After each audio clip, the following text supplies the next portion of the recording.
Have you ever wondered what freedom really sounds like? For some, it's the ocean. For others, the wind. But for one man locked away behind concrete and steel, it was the sound of wolves howling beyond the fence. Hi, my friends. Before we begin, tell me if you were trapped somewhere for years, what would your sound of hope be? Write it below in the comments, because today, I'll tell you the story of a man who found redemption through the wildest voices of the forest. And what happened next shocked everyone. Snow was falling hard that night over the Bitterroot Mountains of Montana. The prison stood like a gray scar against the endless white. Electric fences buzzed faintly, half buried in snowdrifts.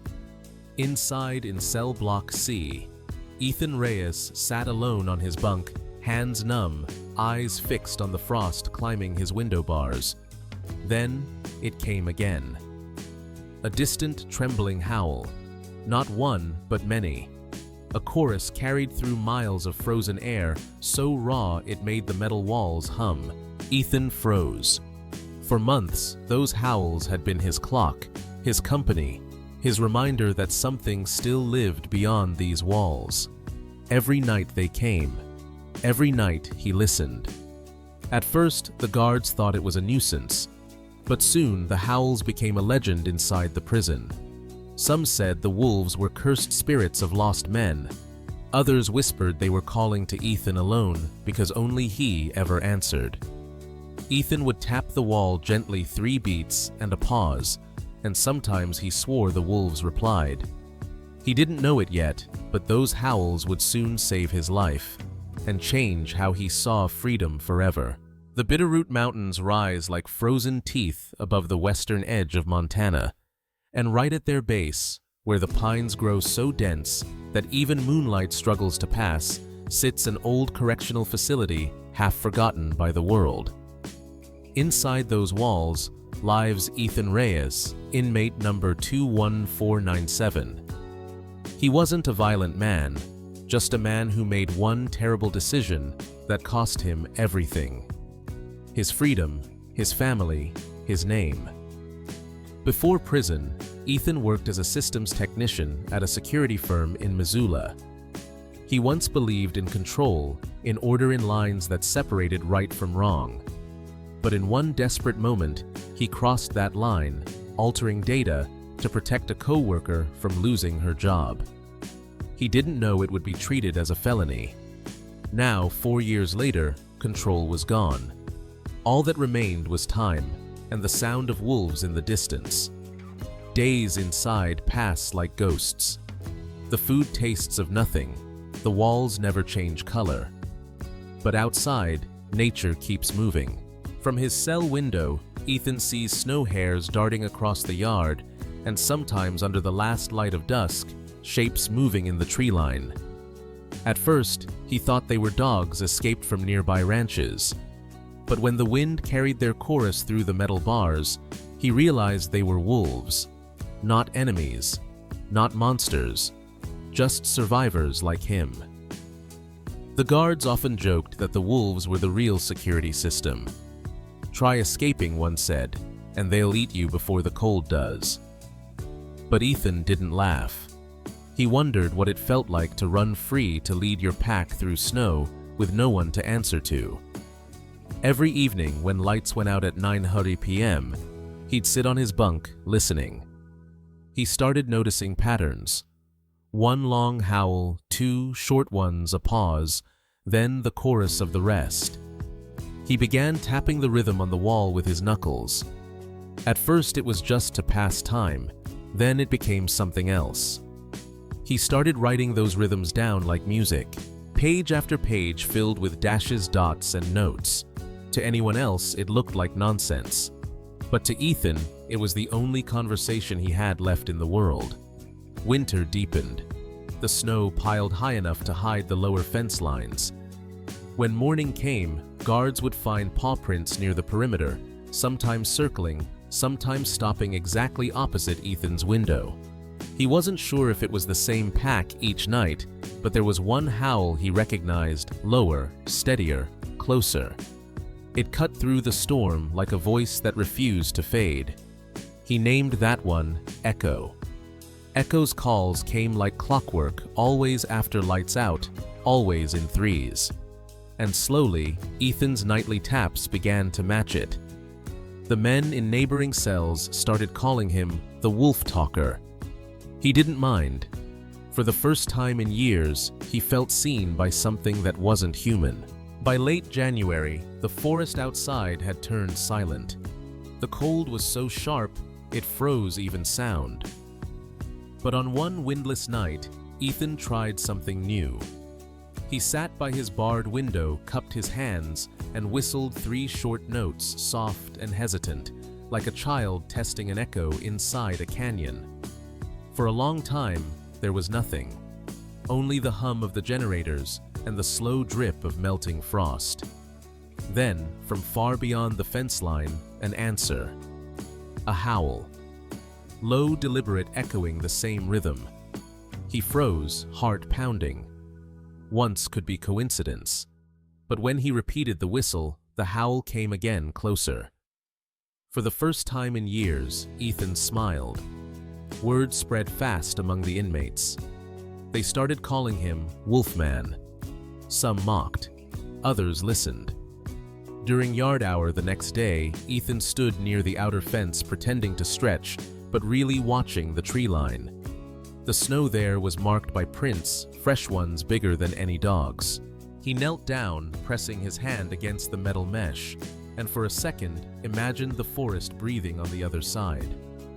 A guard shouted, "Step back, Aez." He did, but in that moment he saw something move between the trees. A flicker of gray, a pair of eyes, and then nothing. That night, he tapped on the wall again, 2 slow knocks, one quick. Somewhere faint and distant, a single howl answered. It wasn't imagination anymore. It was communication. Weeks passed. The routine deepened, tap, whistle, wait, reply. Even the guards began to notice the strange timing, but no one could prove anything. Ethan began writing down times and sequences, when the moon rose, when the wind changed, how long between the first howl and the reply. He wasn't just listening anymore, he was learning. One evening, as dusk settled pink over the snow, he saw movement again. This time clear. A young gray wolf stood at the forest's edge, head lifted, tail steady, watching him through the fence. Ethan whispered, "You're the one, aren't you, Echo?" The wolf tilted its head, then gave a short single howl as if confirming its name. From that night on, Echo always came first, and Ethan always waiting. Inside, Ethan began to change. He ate slower, spoke less, observed more. He felt connected to something beyond walls and locks, a rhythm older than any language he'd ever known. The other inmates noticed too. One asked, "You think they know you're there?" Ethan smiled. Maybe they don't see a prisoner. Maybe they just hear another lost voice. Night after night, Ethan sat awake waiting for Echo's call, answering with his own rhythm, metal tapping, breath, heartbeat. But nature has its own clock. And soon, a storm began to brew beyond the mountains, one that would test this fragile bridge between man and wild. By early February, the weather turned cruel. Montana's winter stopped pretending to be beautiful. It roared back like a beast, devouring the mountains in white. Snow came sideways, not falling, but flying sharp enough to cut skin, thick enough to erase the horizon. The Bitterroot facility went on emergency lockdown. Generators hummed, radios crackled with static. Inside cell block C, Ethan pressed his ear to the wall, listening through the storm. No howls tonight, no rhythm, just the hiss of wind and the groan of steel. He whispered into the cold, "Where are you?" Echo. But only silence answered. The storm raged for days. Snow swallowed roads. Power lines snapped like thread. Even the prison's heating failed. Men wrapped themselves in thin blankets, their breath forming clouds in the dark. Then, one midnight, the lights died completely. Every sound vanished except the wind. In that black silence, Ethan felt something he hadn't felt in years: fear, not of death, but of vanishing unseen, unheard. He tapped the wall 3 short beats. No reply. He tried again. Nothing. Hours passed. The cold bit deep. He curled on his bunk, shivering. When sleep finally came, it came with a dream: wolves running through snow, their howls carving paths through the storm. He woke suddenly, and then faintly he heard it. A distant howl, muffled but rising, carried by the wind like a flare. Echo. He stood up, bare feet on cold concrete, and began tapping again, 2 short, 1 long. Somewhere in the distance, the howls shifted to match. Long. Pause. 2 short. It wasn't just a call anymore. It was a signal. Outside, the storm grew heavier. Trees snapped. Power poles collapsed. The wolves' cries cut through everything raw, unbroken, alive. And deep in the snow-choked valley, those howls carried farther than any human voice could. Farther than the broken radios. All the way to a search team fighting through the white to reach the prison. They heard it first as noise, then as direction. Back inside, Ethan's cell began to flood. A frozen pipe burst overhead, pouring icy water through the vents. He tried shouting, but no one came. Exhausted, he slumped against the wall, muttering through clenched teeth, "Don't stop, Echo. Don't stop." The wind outside howled louder. The chorus grew. It was as if the pack refused to let the sound die, as if they were guiding someone toward him. And they were. Because that night, the rescue team followed the howls, not the prison map, not the road, but the rhythm of wolves. They reached the collapsed section just before dawn. When they finally broke open the door, Ethan lay half-conscious, soaked and shaking. The rescuers pulled him out, shouting for heat packs and blankets. And above all the chaos, they heard it again, a single long howl, then silence. Ethan smiled weakly. They found me. When dawn finally broke, the storm had not stopped. It had simply grown tired.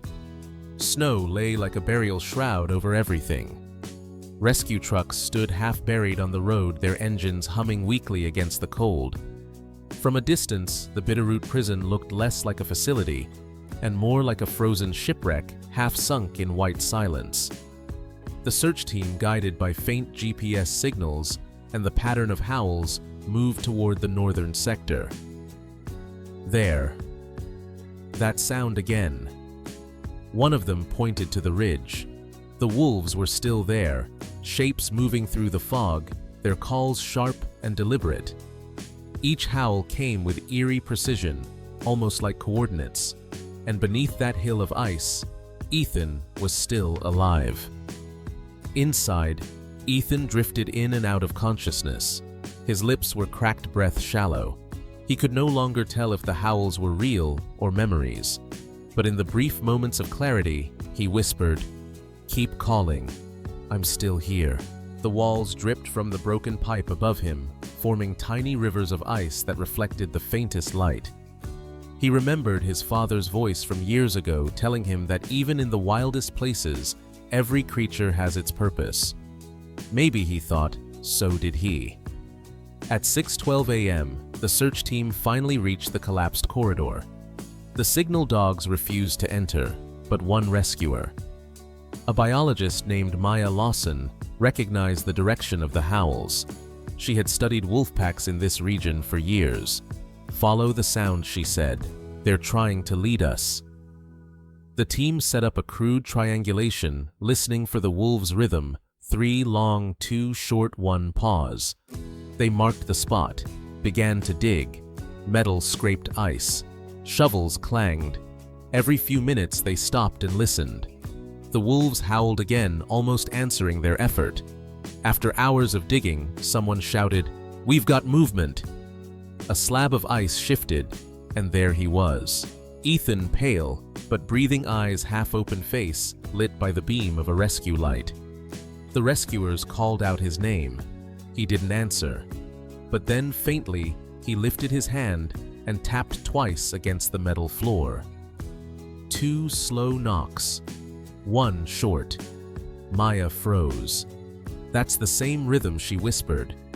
"It's them." Above them, a single wolf gave a long, drawn-out howl, as if confirming the message. As they carried him out, Ethan turned his head toward the forest. Through the blur of falling snow, he saw them 5 wolves standing in perfect line along the ridge. The largest one, Echo, held its gaze. For a heartbeat, the world went still. No wind, no shouts, no sirens, just 2 creatures free and captive, bound by sound. And then, as quickly as they appeared, the wolves turned and vanished into the trees. Ethan whispered, "You found me, didn't you?" By noon, Ethan was safe. The storm cleared, revealing the valley below quiet, untouched, except for a trail of paw prints leading back into the woods. A reporter later asked Maya how they located the survivor. She smiled and said, "We followed the wolves. It became a local legend, the prisoner saved by wolves. Some called it luck, some called it instinct. But for Ethan, it was something deeper, a message from the wild that even behind walls, nature still listens." The news spread fast. Inmate rescued after wolves guide search team through blizzard. It was on every screen, every headline. Some called it a miracle, others a media trick. But for Ethan Reyes, it wasn't a story. It was survival. And now, it was over. He lay in a hospital bed under white fluorescent light, the sterile smell of antiseptic, a cruel reminder that he'd only traded one kind of confinement for another. Through the window, he could see the forest line, that same horizon where he'd once seen the wolves. He couldn't hear them anymore. But in the silence, he felt their presence like an echo under his skin. When the reporters came, he said almost nothing. They asked how he survived, how he communicated with wolves. He answered quietly, "I didn't call them. I just listened." But that wasn't enough for headlines. They wanted spectacle. They wanted myth. Soon, theories flooded social media, that he trained them, that he used secret frequencies, that he faked the whole thing.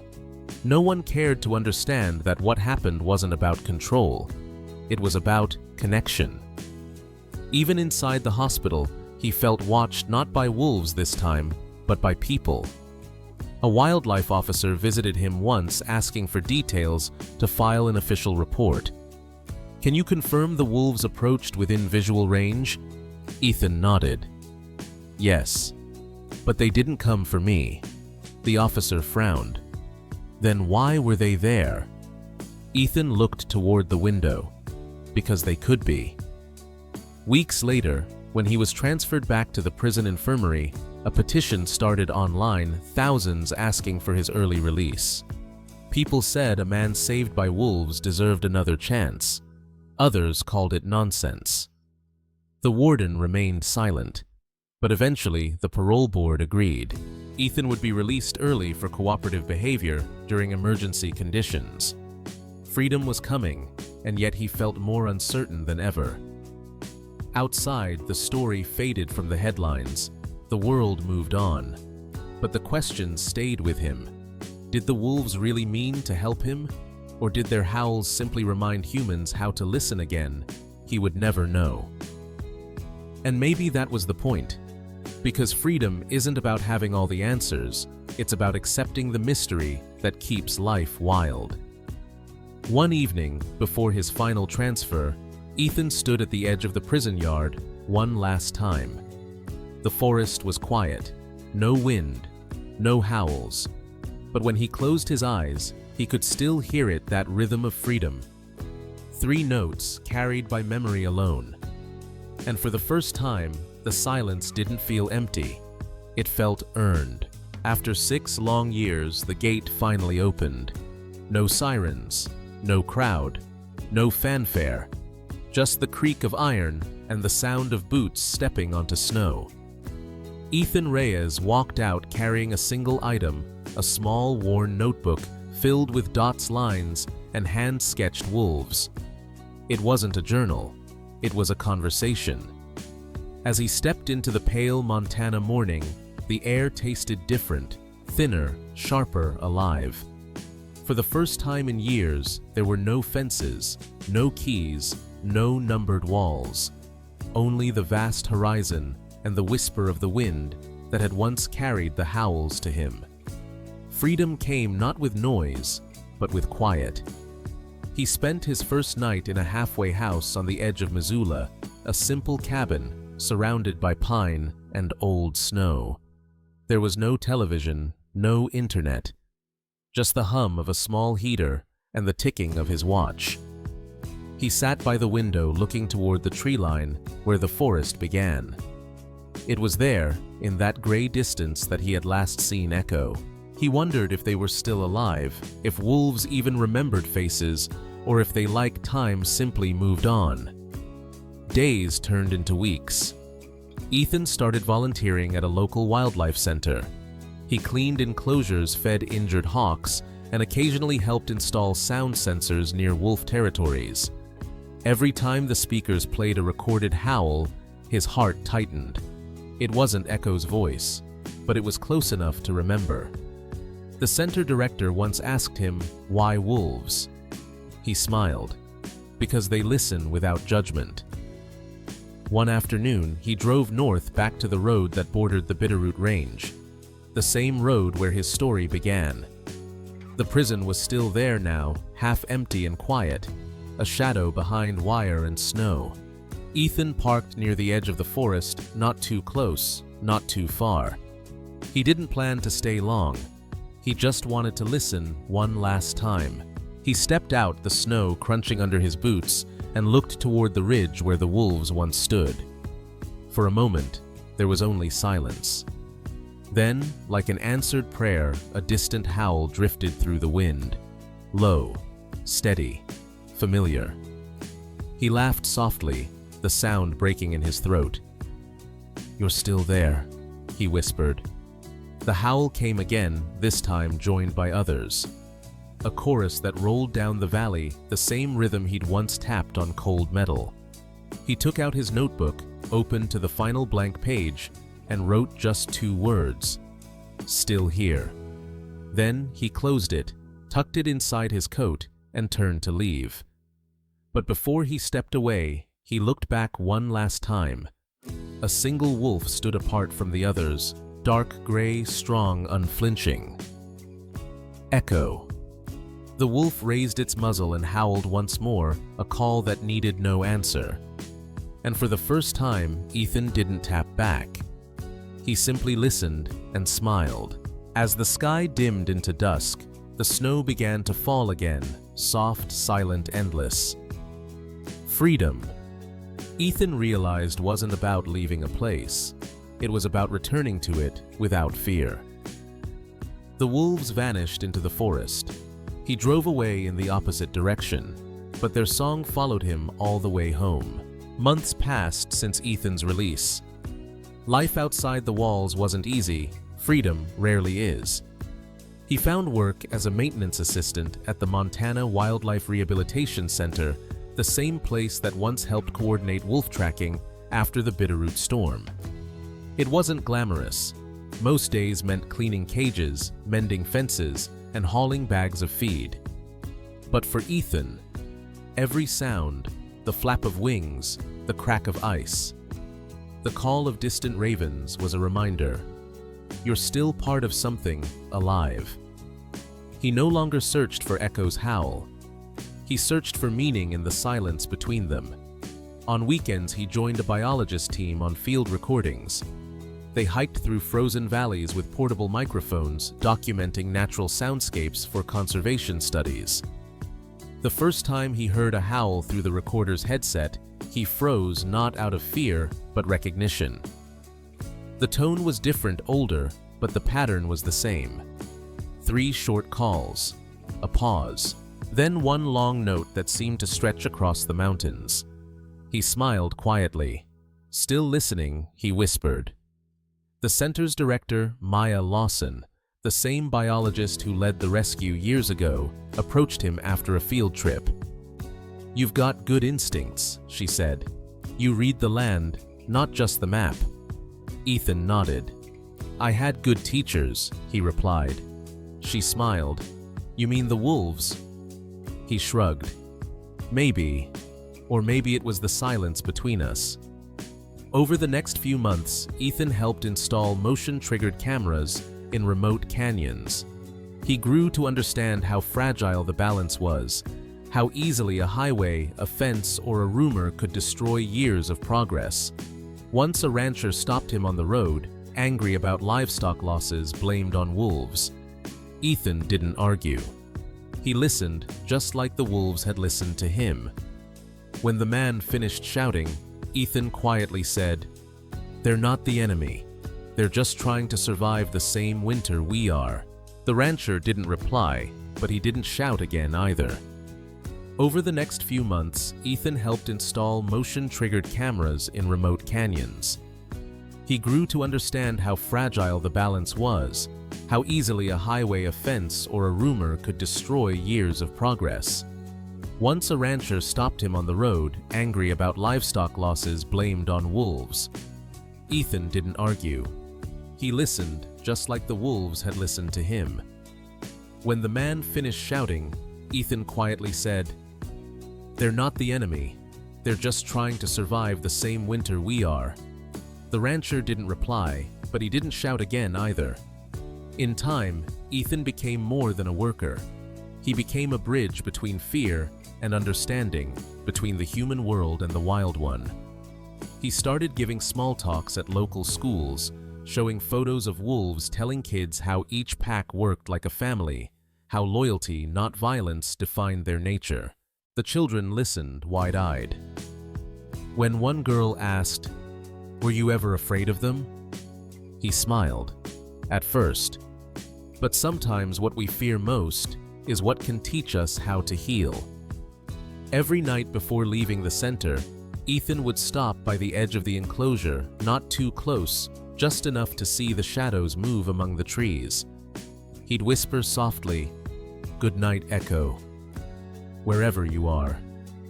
Sometimes the wind carried no reply. Sometimes it carried something that sounded almost like one. He never tried to follow it again, because the wild had already followed him into his heart, into his choices, into his peace. Redemption, he realized, wasn't something you earned once. It was something you practiced every day in patience, in kindness, in the simple act of listening. And somewhere deep within the forest, a wolf howled. Not for help, not for sorrow, just to remind the world that wildness still has a voice, and some people still know how to hear it. Sometimes redemption doesn't come from forgiveness.